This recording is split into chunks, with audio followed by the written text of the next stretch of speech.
Hello and welcome. मी mister Vikas Varade आपलं स्वागत करतो. तर विद्यार्थी मित्रांनो, आज आपण पाहणार आहोत इयत्ता 9वीचं फर्स्ट युनिटमधील सगळ्यात महत्त्वाचा topic, very important topic in 9th standard and first unit, that was law of conservation of momentum. What is sed that? law of conservation of momentum. So firstly we discuss about the momentum. What is the momentum? Momentum is nothing but it is the product of mass and velocity. Product of mass and velocity. When we get the product of velocity and mass, so we get momentum. What is get? Momentum. Okay, so we discuss about momentum. What is a momentum? Just I said to you, what is mean by momentum? So momentum is nothing but the product of mass and velocity. What? The momentum is nothing but velocity and mass चा product. बघ, तर काय आहे की velocity आणि मासचा काय product आहे. दोघांचा जर गुणाकार आपण केला तर काय भेटतं आपल्याला? मोमेंटम भेटत असतं, संवेग भेटत असतो. एवढं लक्षात ठेवून चालायचं. चला, so next step. What is next step? So firstly we discuss about the law of conservation of momentum. It is said that the total momentum after collision and before collision are same. Suppose two objects are A and B. Two objects are collide. When it collide and go back, so the momentum before collision and after collision are equal. What did I say? The collision before and after are equal. The statement. What is the statement? When two objects are collide, what happened? The two objects are collide. Then the total momentum before collision and after collision are equal. What I said? The collision before and after are same. Okay, so let's start to prove that. Okay, this is the statement. So how it will be get, we can discuss about in a proof. म्हणजे काय आहे की बा दोन्ही object जर असतील तर collision होण्याच्या अगोदरचं मोमेंटम आणि नंतरचं टोटल मोमेंटम हे दोघं जे असतात ते कसे असतात? सेम असतात, असं याच्यामध्ये सांगण्यात आलेलं आहे. तर आपण आता याचं काय बघणार आहे? सिद्धांत जो प्रूफ आहे तो पाहणार आहोत. ठीक आहे, so we will start with a proof. Let suppose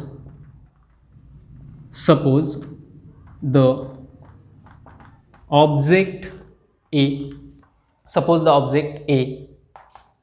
A has mass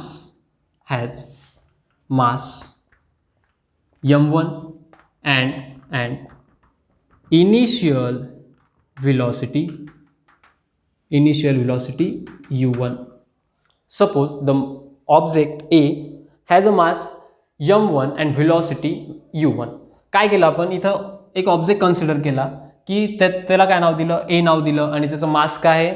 m1 आहे आणि व्हेलॉसिटी काय? u1 आहे. ठीक आहे, आणि आपण काय म्हटलं? इथं दोन ऑब्जेक्ट पाहिजे. किती object? How many object we need? 2 object. Okay, so let object B has mass m2 and velocity, initial velocity. Okay, initial velocity is u2. So we consider two objects A and B. Mass of A m1, mass of B m2, and initial velocity of A is u1 and initial velocity of B is u2. बघा, आपण काय केलं? तिथं दोन object consider केले. A नावाचा एक object, त्याचं मास m1 आहे आणि त्याची व्हेलॉसिटी किती आहे? u1. दुसरा ऑब्जेक्ट कन्सिडर केला, त्यामध्ये आपण सांगितलं त्याचं मास किती आहे? m2 आणि त्याची व्हेलॉसिटी किती आहे? तर u2. अशी त्याची व्हेलॉसिटी आपण सांगितलेली आहे.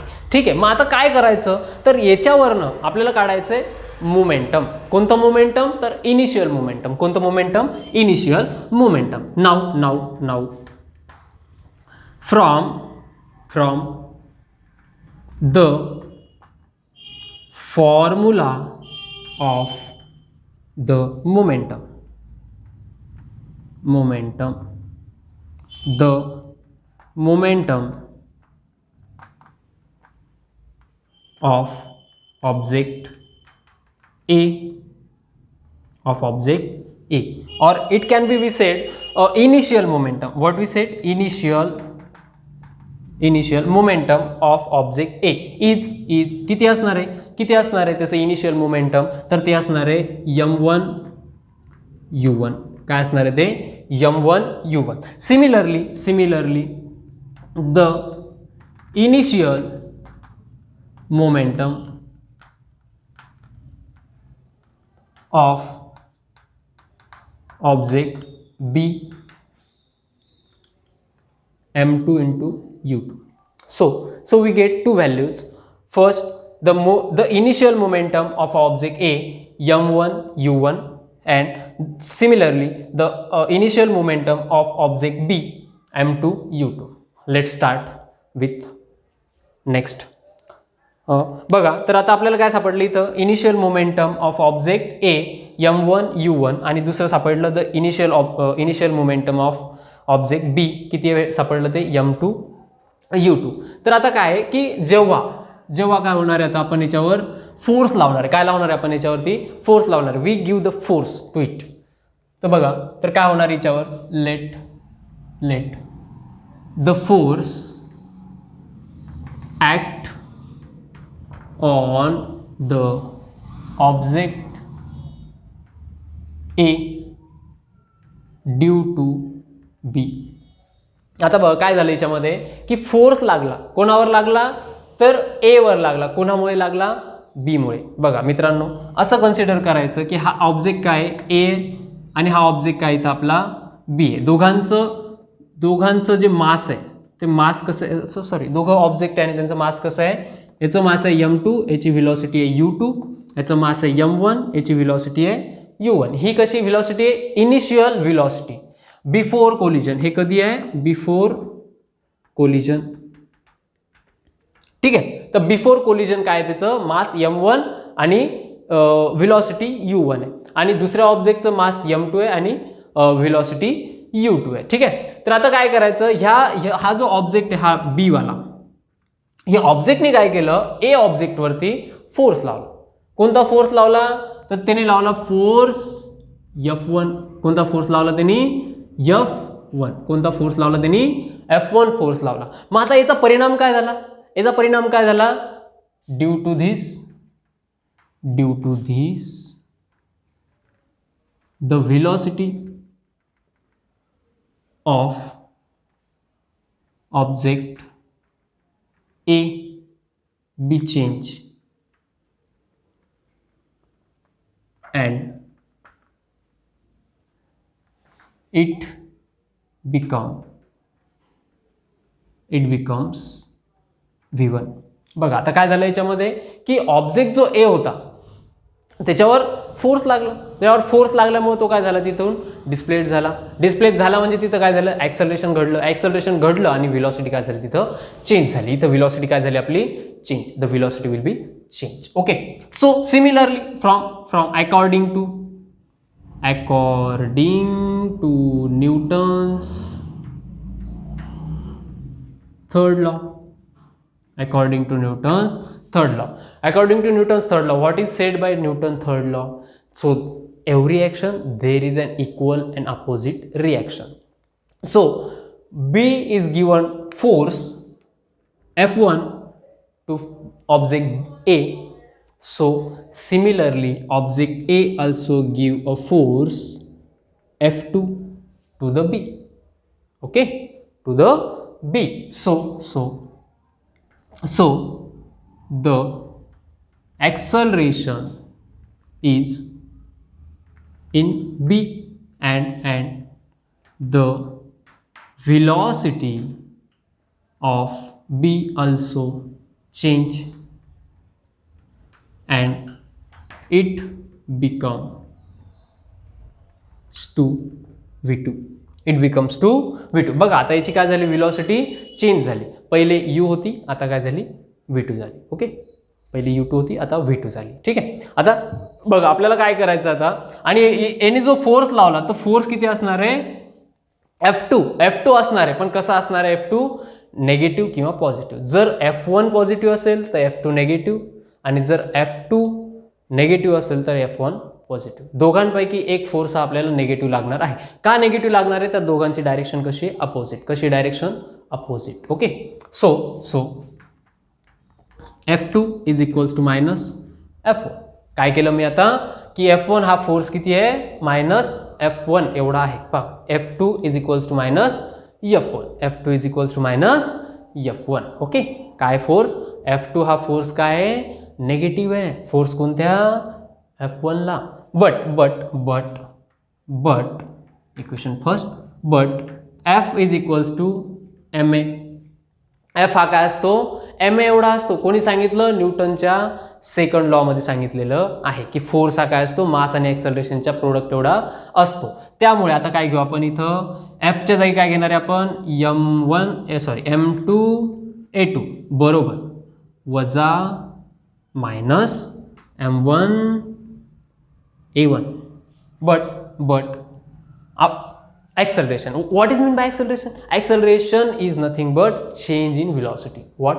Change in velocity. Okay, so change in velocity. So m2 in bracket v2 minus u2 upon t is equals to minus m1 v1 minus u1 upon t. So t get cancel. What is remain, m2 in bracket v2 minus u2 is equals to minus m1 in bracket v1 minus u1. So now we solve the bracket firstly. Okay, so what we get, m2 v2 minus m2 u2 is equals to आता बघा काय होणार, इथं वजा चिन्ह आहे म्हणून m1 बघा वजा m1 गुणिला v1. नंतर इथं काय होईल, आता minus minus plus, minus minus काय होऊन जाईल, प्लस होऊन जाईल. मग बघा इथं काय येईल, m1 u1. आता मी काय करतो माहिती आहे का, मला दोन्ही व्हॅल्यूज कशा पाहिजे, वेगळ्या. बघा मित्रांनो, हे समजलेलं आहे तुम्हाला, त्यामुळे हे मिटवून टाकतो मी आता. ठीक आहे. आता बघा इथं काय होणार आहे की मी काय करतो, आता ज्या मायनसच्या किमती आहेत त्या मला प्लस करायच्या आहेत. काय करायच्या, त्या मायनसच्या किमती प्लस करायच्या आहेत. ठीक आहे. तर मी काय करतो आता, m2 v2 minus m2 u2, हा इकडचा जो मायनस आहे m1 v1 हा इकडे पाठवून देतो. मग काय होईल, तो इकडं प्लस m1 v1 बरोबर. इकडं कोण उरलं, या साईडला कोण उरलं, m1 u1 बरोबर आहे. ठीक आहे. तर नेक्स्ट स्टेपमध्ये मी काय करेल, आता हा इथला जो मायनस m2 u2 आहे, काय मायनस m2 u2 तो मी पलीकडच्या साईडला पाठवेल. तो काय होऊन जाईल, मग प्लस होऊन जाईल. बघा पुढची स्टेप कशी येते, m2 v2 plus m1 v1 is equals to m1 u1 plus m2 u2. नाव बघा आता काय झालं इकडे, की ज्या फायनल व्हेलॉसिटी आहेत त्याच्या व्हॅल्यू एका साईडला आल्या, आणि जे याचा आहे इनिशियल व्हेलॉसिटीज आहेत त्या कशा आल्या माझ्या एका साईडला. पण यांचा अर्थ काय, मोमेंटम. बघा तर काय झालं, now look at that, total momentum, this is nothing but total momentum after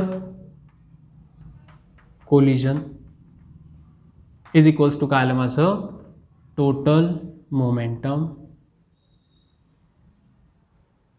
before collision.